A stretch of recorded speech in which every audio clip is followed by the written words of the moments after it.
Hello everybody, my name is Friday here. Welcome to React, whatever episode we're on, and also welcome to Let's Talk 2. So I'm gonna do this what I did the same to when I reacted to Final Fantasy 4 trailer and analyzed it. I'm going to do that the same with this. But the difference is we're going to react to video. And we're also going to do a Final Fantasy 4 theory. I was going to do it, but it was hard to talk about it. So I know a lot of you guys don't know the lore of Final Fantasy. So what I'm gonna do is I'm gonna let Matt Pass, the game theory, talk about the theory of Final Fantasy 4 instead of me. And I'm also going to react to the video too. So hopefully you understand what I'm doing here. So the winner is, for the last React episode, is nobody. And again, so I might try that in the next episode, or in the next episode of React. I'm gonna try to answer another question that I want to into this episode. So today we're going to react to Game Theory, Why Final Fantasy Will Never End by Game Theory. And I watched Game Theory, only the Final Fantasy theories, and they're really good theories. So I want to when he uploads, I can't talk again. When he was going to upload Final Fantasy 4 theory, I was thinking that when he does that, I will react to it, and then he will also talk about the lore. So that's what we're going to do today. So I think we should start without wasting some time, and let me prepare my phone so I can watch. There we go. Phone cooperate with me a little bit.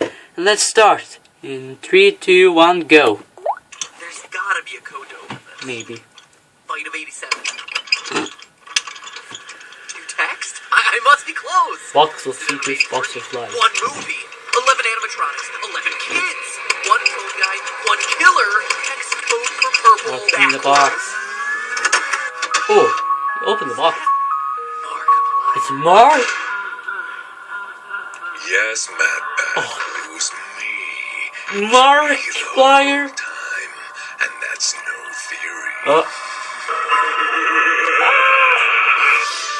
Mark was in the box. Who hasn't touched it? All Markiplier is in the box, confirmed. You saw it right here. Markiplier is... What's in the box is Markiplier. Now everyone's going to do a theory of Markiplier Hello, being Internet. in the box. Welcome to the Five Nights at Freddy's podcast. Yay! Sorry, I mean Game Theory. Oh. Game Theory. The show that covers theories on other games in the 2-week intervals between new installments of FNAF. I know. But if I'm ever going to see requests for games other than FNAF 4 in my Twitter feed, this video needed to be made because I have a confession, Internet. I made a mistake. In my last FNAF video. Not my research, mind you. My conclusion that this kid scientifically could not be the Bite of 87 victim was actually 100% right. Why? Scientifically, and isn't the kid the victim of the Bite of 87? No, I was wrong in calling this the Bite of 87. Why? I'm man enough to admit my mistakes. Hey, it's why they're called theories after all, right? Anyway, in this case, Scott was sure to let me know my error in his first comment on any of my videos on the franchise to my knowledge, which was really exciting, but it did leave me wondering, should I feel honored or trolled? And let me just say, because you were asking, I didn't delete that comment. Okay. I only delete comments from Game Theorist bots. No, I don't want your free PSN codes, okay? So I guess Scott must have deleted it himself. Maybe there was a typo. Or maybe a clue to FNAF 5. Oh my god.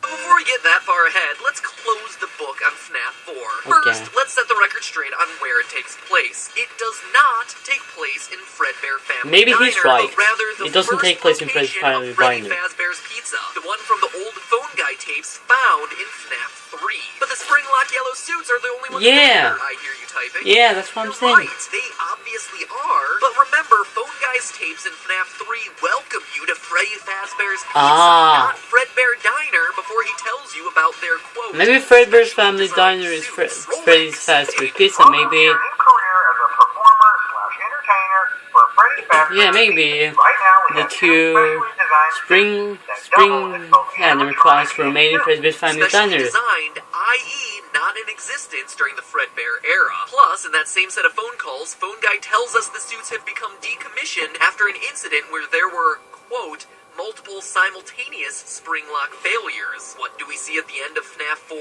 An incident where multiple spring locks fail simultaneously and a child dies. And let me be clear, because the terminology is pretty confusing. In the game, the word spring lock is used to describe both the suit as a whole and the individual locking mechanisms within that suit. A spring lock suit is made up of multiple spring locks. To have multiple simultaneous spring lock failures, like Phone Guy says, would either mean multiple suits going down at the same time, which is a bit coincidental and hard to believe, or that multiple locks within the same suit collapse at the same time, causing a catastrophic failure. Say, for instance, because a child is squirming to escape and his tears are moistening the locks. Oh my god, Besides, I didn't think of that. Fredbear's Diner to use these suits, have them kill a child, sell the company, and then Freddy Fazbear's Pizza starts using them again? It just wouldn't make a lot of sense. Yeah, it wouldn't make a lot of sense. Although Fredbear and Springtrap are the featured attractions at this restaurant,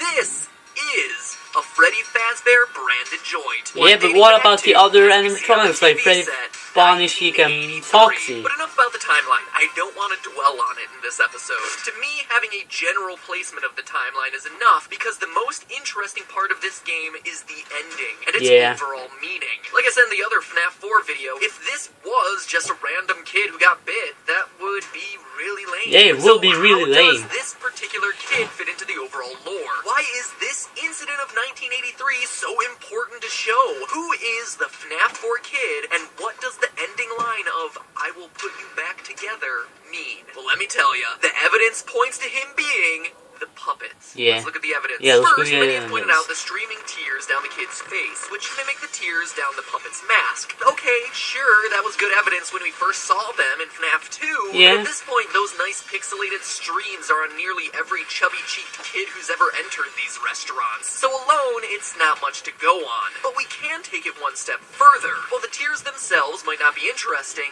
look at this. It's a screen from the Mangle minigame back in FNAF 3. This I don't know what that thing is. Just kind of out of place in the last game. And all us FNAF theorists just kind of glossed over it in our analyses, since, seriously, what is it? What is it? It kind of looks like the puppet, right? With its overall fabric feel and its thin striped legs. I mean, that's what I thought at the time, but again, there was really no reason to bring it up since it just didn't fit anywhere. But now we have a new game and new information that might make this make sense. Look at its body position. Notice anything specific about it? It resembles a position we see our FNAF 4 kid in a lot throughout the game, including his final scene. It makes sense what it is. And his face turned 2/3 toward the camera. Do you see the connection here? Yeah, but not only I see it. Look at what our kid wears. A black and gray striped shirt. And remember, this is in a world where all the other kids are generally wearing so maybe he's the puppet.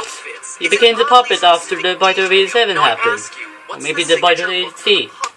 I don't know. Than black and white stripes. But besides those design details, consider that there's no sign of the puppet anywhere in this game, and yet practically every other animatronic is present in some form, meaning that this game likely exists at a time when the puppet has yet to be created. I didn't see the puppet in the fourth one, so it makes sense. 2, which I should remind you takes place 4 years later than this game. He just kind of came out of nowhere. Well, this could be the puppet's origin story. This idea of kid as puppet also works really well with the locked box at the end. What's in there besides Markiplier's stunning face and buttery voice? A puppet. As we see in FNAF 2, he has a that's what I was thinking. The puppet was in the box.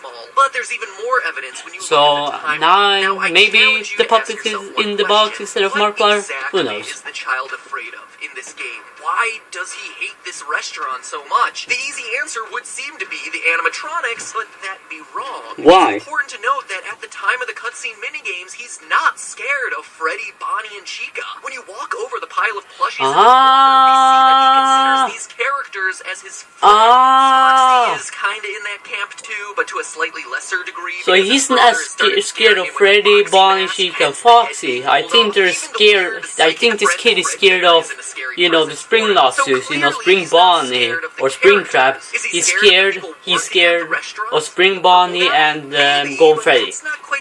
Or Fredbear, I should say. Watch how he behaves. When trying to escape the worker in the Fredbear outfit, he can't muster the courage to run past the show stage with the yellow suits. He collapses in fear. And when the bullies drag him over to the stage, he's freaking out. Clearly, what he is specifically afraid of in this restaurant is the yellow Springtrap suits. It makes sense, because he isn't afraid of Bonnie, Chica, Foxy, and Freddy.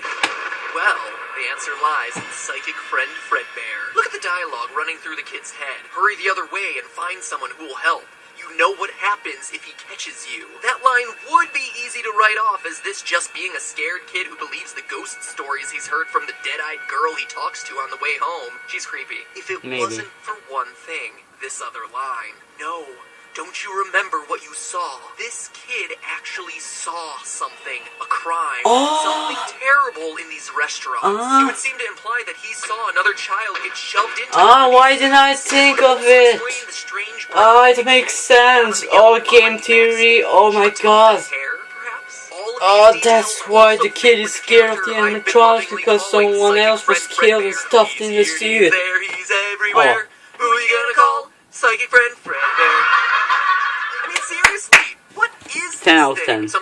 I think I should stop there. So, yeah, so since this video is very long, I need to do separate parts. That means I have to cut this part. So, yeah, so maybe, I don't know when I'm going to react to the rest of this video, but I will soon.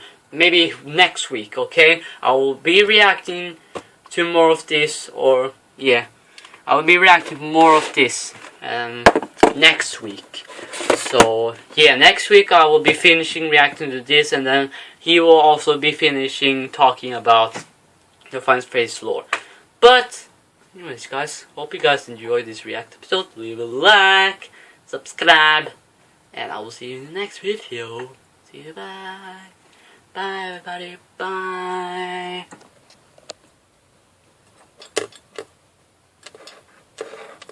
What the fuck is this?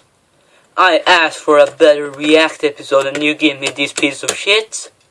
Well, if that's how it's gonna be, then I will unsubscribe you, Fragile Toaster 8. And listen, I need a better react episode. This was bullshit, this was crap. I need some more of this. I need better react episodes. Give me it or I will unsubscribe you and shove it up you and shove that subscribe button in your dick hole so hard it will come out in your eyeballs. If you don't make a react episode, I will kill you. I will kill your fans and I will kill everybody.